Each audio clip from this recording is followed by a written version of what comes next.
Hello pool owners, if your pool looks like this, chances are you want your pool looking like this. In this video, we're going to walk you through the steps of turning your green swampy pool into a crystal clear oasis. The number one cause of a green pool is algae. Algae will start to grow in your swimming pool if there's a lack of sanitizing agents in the water. Chlorine is by far the most popular and most effective sanitizer that's being used in swimming pools today. If you have a green pool, you most likely have little or no chlorine in your water. Maintaining a proper chlorine level is the key to unlocking a crystal clear pool. Here at INYO Pools, we have adopted the SLAM method for cleaning your green pool. The SLAM method was coined by our friends over at troublefreepool.com and stands for shock level and maintain.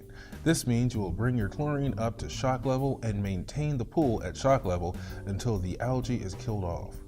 In this video, we will show the SLAM method being used to clear up a pool that we worked on in Longwood, Florida.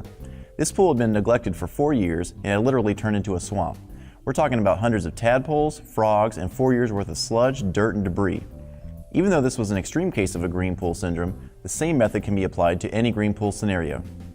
Before starting, you're going to need some essential items. First, an FAS DBD test kit is required to measure free chlorine at high levels. We recommend the TF100 kit from tftestkits.net. Next, you'll need also a telescopic pole, net, brush, and vacuum. The first step will be to clear your pool of debris. Organic material is a consumer of chlorine, and the more you can remove early on, the less chlorine you'll need to use later. Depending on how bad your pool is, the debris removal can be a big project or small. In the case of the pool we were working on, this was one of the more time-consuming parts of the process as there was an extreme amount of debris in the pool. Surface skim, deep net, and vacuum as much debris as possible.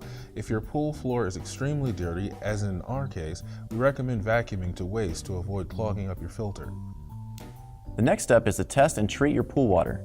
It's best to start out by testing your pH because once you start to slam the pool with chlorine, your pH readings will not be accurate. Your pH should be between 7.5 and 7.8.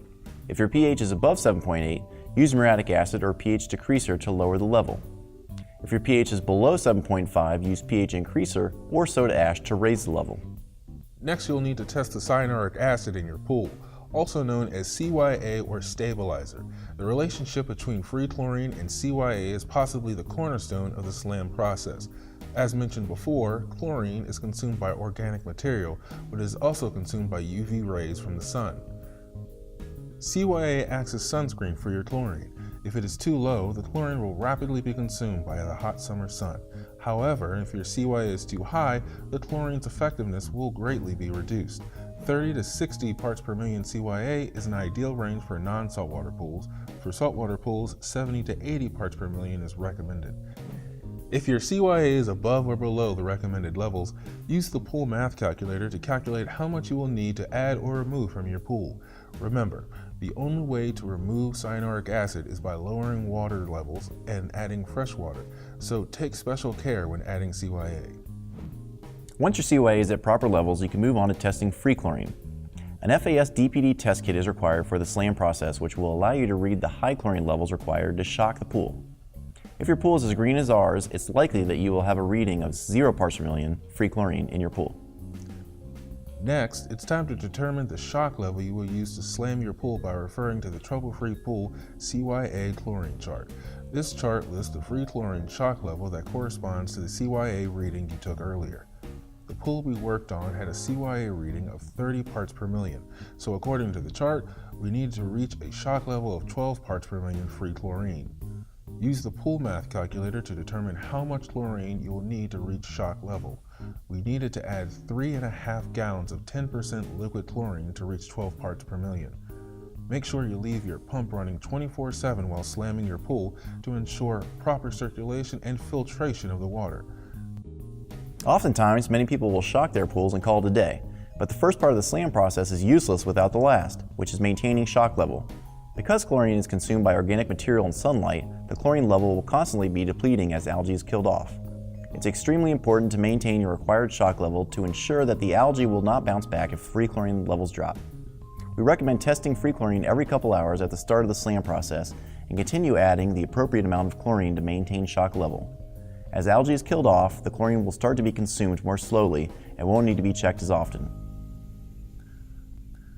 Now that you have chlorine in your pool and you're maintaining your proper shock level, the waiting game begins. It's important to backwash or clean your filter daily to remove dead algae that your filtration system has picked up. Continue to vacuum your pool floor each day to get rid of dead algae that has settled to the bottom, and don't forget to brush your pool walls to dislodge algae which is clinging to the sides of your pool. You should see a noticeable difference each day as your pool transitions from green to cloudy blue to clear. Once the pool is clear, it's time to perform the overnight chlorine loss test. This test will let you know if there is any more algae remaining in the pool. First, take a chlorine test in the evening after the sun has gone down and record the levels. In the morning, before the sun comes up, test your free chlorine again. If the reading has stayed the same or has dropped less than 1 part per million and your combined chlorine is less than 0.5, then there are no more organic contaminants in your water and you've passed the OCLT. However, if your free chlorine has dropped more than 1 part per million and your combined chlorine is above 0.5, then you will need to continue to maintain your pool at shock level and perform the OCLT the following night. Once the OCLT is passed, you've completed the SLAM process. Now that your pool is looking great again, it's important to maintain your target chlorine level in relation to the CYA levels in the pool. Perform weekly tests of your pH, free chlorine, and CYA, and brush and vacuum your pool weekly. For a more in-depth look at the pool we slammed, visit us over at inyopools.com/blog. If you want to perform the SLAM process on your pool after watching this video, feel free to leave a comment down below that includes your test results and pool size, and we'll do our best to help you out. Don't forget to like and subscribe, and we'll see you on the next video.